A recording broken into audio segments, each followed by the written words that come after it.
To address the challenges that they face today and potentially in the future with healthcare reform, the provider side of the industry is going to need to transform their operations. They're going to need to transform their operations from an enterprise perspective using a completely different approach. In the past, the industry has done a pretty good job of attacking what I'll refer to as the low-hanging fruit.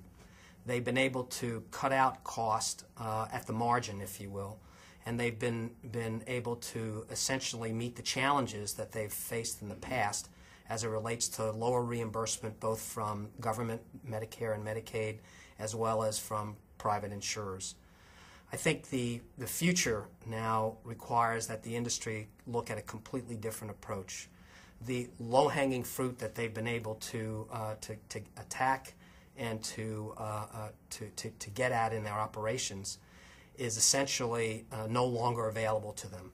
So we're going to need to be transformational in healthcare in the next several years.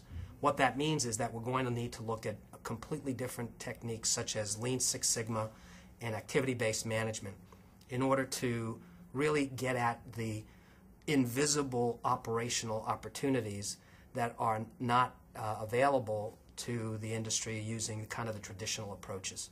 The activity-based technique as well as Lean Six Sigma truly is transformational, but does require that hospitals look at their operations more from an enterprise perspective and look at their operations more as a set of interconnected functions.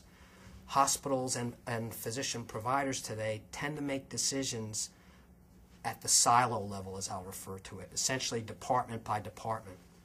And they don't treat their operation as a set of interconnected and important functions.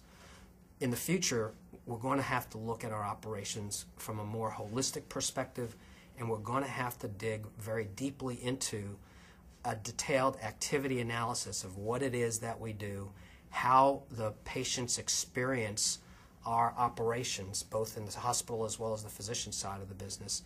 And the only way to do that is to use these transformational techniques such as Lean Six Sigma and activity-based management.